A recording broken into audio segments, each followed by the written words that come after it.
Assalamualaikum warahmatullahi wabarakatuh. Apa kabar kalian semua? Semoga sehat selalu dan diberikan lindungan oleh Tuhan Yang Maha Kuasa. Kita akan melanjutkan mengenai pembahasan analisis data kependudukan.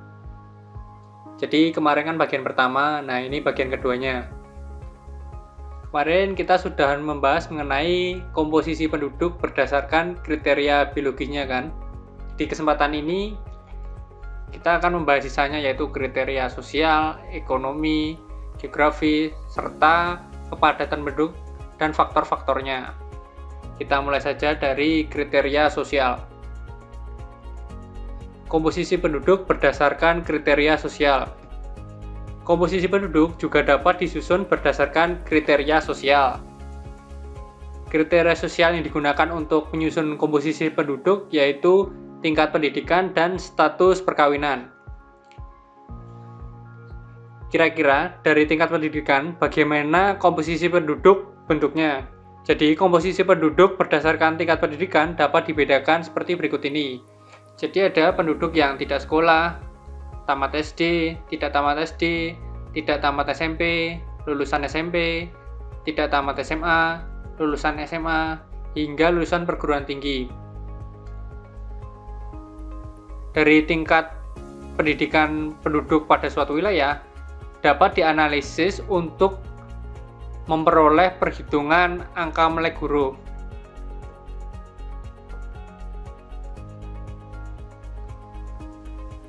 Selain itu, tingkat pendidikan juga dapat dijadikan tolak ukur untuk sumber daya manusianya atau kualitasnya. Semakin tinggi tingkat pendidikannya pasti semakin bagus. Contohnya bila seorang penduduk yang tamatan SD dibandingkan dengan tamatan perguruan tinggi, pasti kualitasnya berbeda. Kita masuk pada status perkawinan. Komposisi penduduk menurut status perkawinan dikelompokkan menjadi dua status, yaitu sudah kawin dan belum kawin. Berdasarkan angka perkawinan, jumlah kelahiran di suatu daerah pada waktu tertentu dapat diprediksi. Misalnya kan kita sudah mengetahui bahwa suatu wilayah yang status penduduknya sudah kawin itu lebih tinggi dibandingkan yang belum kawin, itu dipastikan wilayah tersebut memiliki angka kelahiran yang juga tinggi.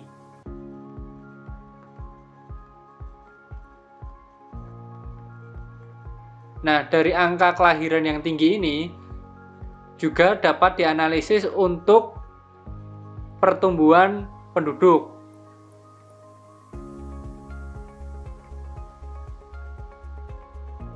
Jadi kelahiran suatu anak dalam keluarga pasti akan meningkatkan pertumbuhan penduduk pada wilayah tersebut.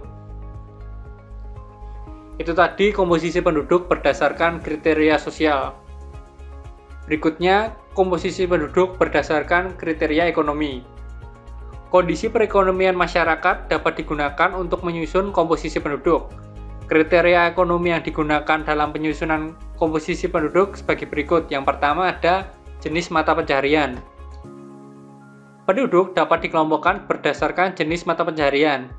Beberapa jenis mata pencaharian penduduk antara lain pegawai negeri, pegawai swasta, TNI ataupun Polri, pedagang, buruh tani, pemilik pertanian, wirausahawan, dan pengusaha jasa.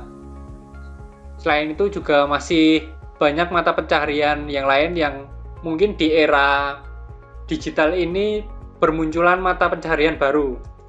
Contohnya seperti YouTuber, terus content creator, ataupun selebgram. Itu kan untuk sekarang ini juga bisa disebut sebagai mata pencaharian.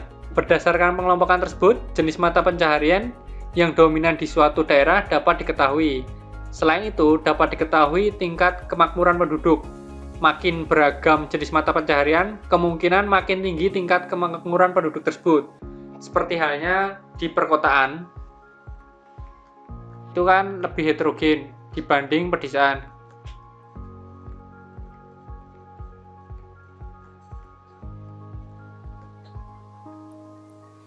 Dan perputaran uang atau ekonominya pasti lebih besar di kota karena ketersediaan barang ataupun jasa itu dapat terpenuhi. Sedangkan di desa yang mayoritas mata pencahariannya dominan sama, itu pemenuhan kebutuhannya sulit untuk terpenuhi. Jadi harus dibantu dari daerah lain. Kemudian penyusun komposisi penduduk berdasarkan kriteria ekonomi, ada tingkat pendapatan. Pendapatan penduduk menjadi salah satu indikator tingkat kesejahteraan penduduk. Tingkat kesejahteraan dapat dilihat dari tingkat pendapatan per kapita. Pendapatan per kapita merupakan pendapatan total suatu negara dibanding jumlah penduduk. Bank Dunia mengelompokkan pendapatan per kapita negara-negara di dunia yang dirilis pada Juli 2018 menjadi 4 kelompok seperti berikut ini. Yang pertama ada negara berpendapatan per kapita rendah, yaitu pendapatan per kapitanya kurang dari 996 dolar Amerika. Kemudian ada negara berpendapatan per kapita menengah yang rendah. Range-nya atau kisarannya 996 hingga 3.895 dolar Amerika. Kemudian ada negara berpendapatan per kapita menengah yang tinggi, range-nya 3.896 hingga 12.055 dolar Amerika. Terakhir ada negara berpendapatan per kapita tinggi atau negara kaya yang pendapatannya lebih dari 12.055 dolar Amerika. Sedangkan Indonesia sendiri memiliki pendapatan per kapita sebesar 3.840 dolar Amerika. Dari hasil ini, Indonesia dapat digolongkan menjadi negara menengah yang rendah pendapatan per kapitanya. Itu tadi pembahasan mengenai komposisi penduduk berdasarkan kriteria ekonomi. Lanjut kita masuk pada komposisi penduduk berdasarkan kriteria geografis. Komposisi penduduk berdasarkan kriteria geografis disusun menurut area tempat tinggal. Perbedaan area tempat tinggal dapat dilihat dari garis batas administrasi seperti garis batas desa, kota, kecamatan, kabupaten, provinsi, atau negara. Karakteristik penduduk di berbagai wilayah administrasi berbeda-beda, misalnya dalam jumlah dan kepadatan penduduk. Jadi misalnya ini ada batasan-batasannya. Nah, tiap-tiap wilayah ini pasti memiliki karakteristik atau komposisi penduduk yang berbeda-beda. Entah itu lebih banyak ataupun tingkat penghasilannya lebih tinggi, itu pasti ada perbedaan. Berikutnya kita masuk pada kepadatan penduduk. Kepadatan penduduk merupakan angka yang menunjukkan rata-rata jumlah penduduk yang menempati setiap satuan luas wilayah lahan, biasanya dalam ukuran 1 km persegi. Kepadatan penduduk di suatu wilayah dipengaruhi beberapa faktor seperti relief, iklim, lahan, sumber daya mineral, serta aksesibilitas. Beberapa faktor yang mempengaruhi kepadatan penduduk di suatu wilayah antara lain: pertama ada faktor fisiografis, kedua ada faktor biologis, ketiga ada faktor kebudayaan dan teknologi. Faktor fisiografis itu lebih menekankan pada tempat tinggal yang layak.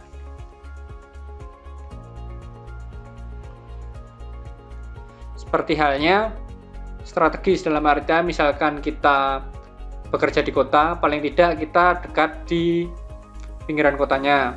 Atau paling tidak kalau untuk petani memiliki tanah yang subur serta relief yang baik dalam artian di wilayah yang relatif datar. Ditakutkan karena bila tinggal di relief yang curam akan terjadi tanah longsor seperti itu. Sedangkan untuk faktor biologis, tingkat pertumbuhan penduduk di setiap daerah berbeda-beda karena adanya perbedaan tingkat kematian, angka kelahiran, dan angka perkawinan. Terakhir ada faktor kebudayaan dan teknologi. Daerah yang masyarakatnya maju, pola pikirnya pasti juga bagus, dan keadaan pembangunan fisiknya maju serta cepat dibandingkan dengan daerah-daerah terbelakang atau daerah-daerah pedesaan. karena memang didukung oleh infrastruktur yang baik. Berikutnya kita akan membahas mengenai menghitung kepadatan penduduk. Yang pertama ada kepadatan penduduk aritmatik. Kepadatan penduduk aritmatik adalah angka yang menunjukkan jumlah rata-rata penduduk yang menempati wilayah seluas 1 km persegi. Angka kepadatan penduduk inilah yang sering kita jumpai dan hanya disebut kepadatan penduduk saja.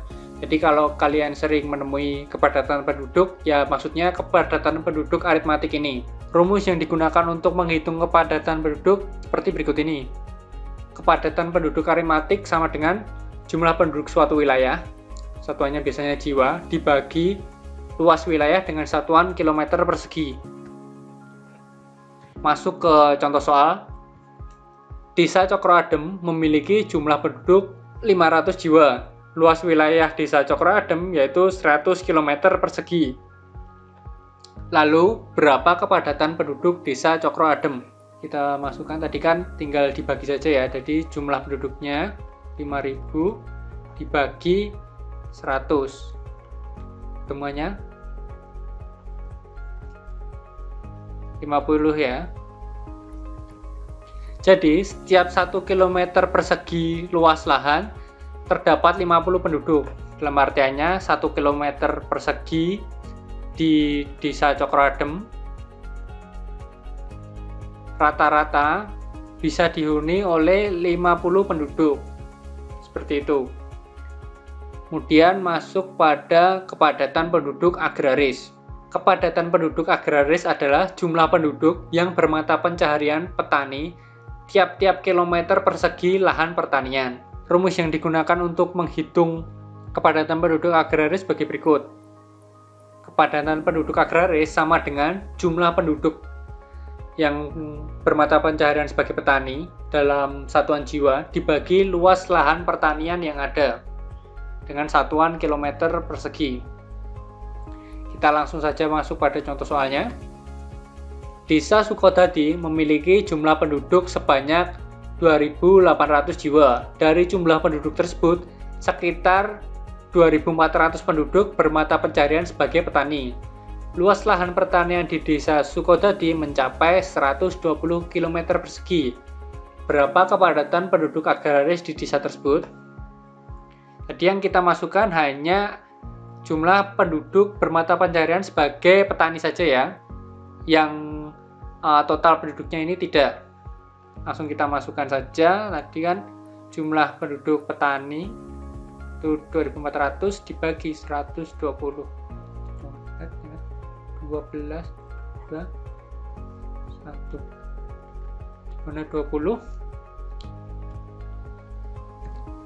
Jadi setiap 1 km luas lahan pertanian terdapat 20 penduduk yang bermata pencaharian sebagai petani. Jadi keterkaitannya dengan mata pencaharian, setiap 1 km persegi luas lahan pertanian dimungkinkan digarap atau diolah oleh 20 penduduk yang ada di Desa Sukodadi. Jadi jelas ya. Nah, itu tadi pembahasan mengenai lanjutan analisis data kependudukan. Terima kasih atas perhatiannya. Mohon maaf bila ada salah kata. Bila ada yang ingin ditanyakan, silahkan menghubungi Bapak melalui WA pribadi. Sekali lagi terima kasih. Assalamualaikum warahmatullahi wabarakatuh.